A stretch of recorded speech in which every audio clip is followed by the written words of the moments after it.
So this is not my atypical kind of video I make, which barely is any at all. But I was talking with an old buddy of mine. Well, for the story which he's involved in, we'll call him Chris, for the sake of anonymity. But this goes back to a place called Boone, North Carolina. What that is, it's just this it's a pretty nice college town in the valleys, somewhere east of Asheville, North Carolina. So this goes back to either April or May 2021, and at that time, Chris and I were stationed at Fort Bragg. So, when we get 4-day weekends or, some other off time during the summer especially, we'd often go over there, go camp, waterfall dive, hit the bars, a lot to do. But this is kind of one of those wrong turn deliverance stories that happened to us. And so this revolved around us looking for a abandoned cemetery. Spoiler alert, never found it. Deep in some mountain called Sugar Mountain in that region. So I'm not going to make this a long story, but essentially what happened is, first mistake here in the story is we told no one where we were going. We just kind of got up and left on a Thursday or whatever after work. So I'm out in the woods, by the way, so I'm hearing probably animals around me, but anyways. So firstly, this also takes place, it was nightfall by the time we were already on our little journey there. And we're driving up this mountain in my Ford 2000 Mustang. Not trail rated, trust me, but we made it. And the first spot we go to, no luck. We were at the wrong location, so we try to backtrack, find it. Most of this night just revolves around going down the wrong road, thinking we found it. No, recheck the map. Eventually, though, we turned down the wrong road. And so, for context, everywhere else we were driving throughout this mountain, there's nothing. There's no sign of human civilization out there. Eventually, though, we come down this one turn, right? And then off to our right, I noticed there's a couple trailer homes, like single wides, like the stationary ones. Not RVs, like you might be thinking. And it's all, no lights on, nothing. First I thought maybe they're abandoned, but then I'm starting to see in the dark, oh, there's cars here. And, yeah.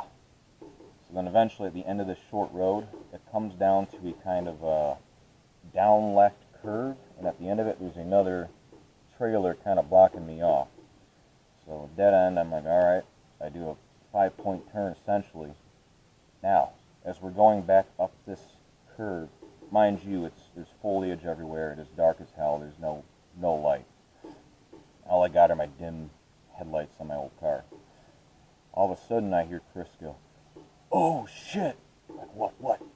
And I look up a little bit and to the left, and sure enough, there's this, what I could explain as a crack zombie walking toward me with a comic, you seen one of the old Batman movies from the 90s where the Joker had that comically large barrel on his revolver? He had something to that sort. Not even joking. So the first thing I'm thinking in my head is, this is it, I'm dead. I truly believe for the first few seconds he was just going to shoot us. Not only was there him there was another guy in front of my car with a shotgun pointed at the windshield. According to Chris, I did not see this guy, but have no reason not to believe. On the now lit up trailer in the back, there was a guy on the porch with a rifle as well, pointing at us. And I'll tell you what, I didn't have that light flashing before my eyes, none of that stuff. It was just that, nothing in your head, I'm going to die, I'm about to meet Jesus in the next minute here. And I won't lie, I can feel your bladder loosen up a little bit too. Didn't piss myself. Chris, I don't know if he did or not. Won't comment on that. But anyways, she leans into my window very calmly. "You know where you are right now?" And, I still had my hands up, because the first thing I said, forgot to mention, is "We're just a little lost, man, that's it." And that's where he, went in my window and said that, and he's like, "You know where the whatever blank highway is?" I'm like, "I'm sure we'll find it." He's like, "You're going to take this right up here, go here, you're not going to come back here, you understand that?" I'm like, "Yep, makes sense." And another thing to note is how calm and concise his voice was. So that was a man that knew he was in control of the situation. And yes, we were armed, but weren't ready, and even if we were to pull any fast moves, we're getting our brains blown out by that shotgun at the windshield anyways. So we're driving along, just kind of silent after that. We're going back down a road that kind of, there's a drop off of a canyon and a big old river, whatever. We're silent, there's no radio on, windows are down, so eventually then Chris is like, "You hear that? Behind us." Sure enough, you can see in the in the dark, there's a truck following us. No lights on, of course. They didn't do the best job at staying hidden. They're a bit too close, so yeah, oh shit, I don't know. We better fucking motor it. And that's what we did. And we got out of there, obviously. And then that night we kind of camped out on another overlook by Brown Mountain. I'm sure you heard of the famous Brown Mountain Lights.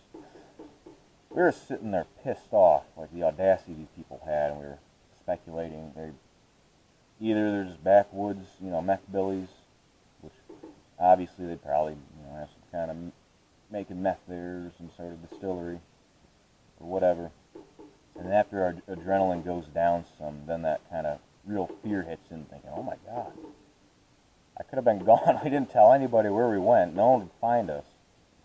And that's kind of something else that clicked. It's like, that's really stupid. Let's never not tell anyone where we're going again. So, yeah. So I guess the moral of this story here is, A, tell someone where you're going. B, if you think it's one of those wrong turns, don't take that wrong turn.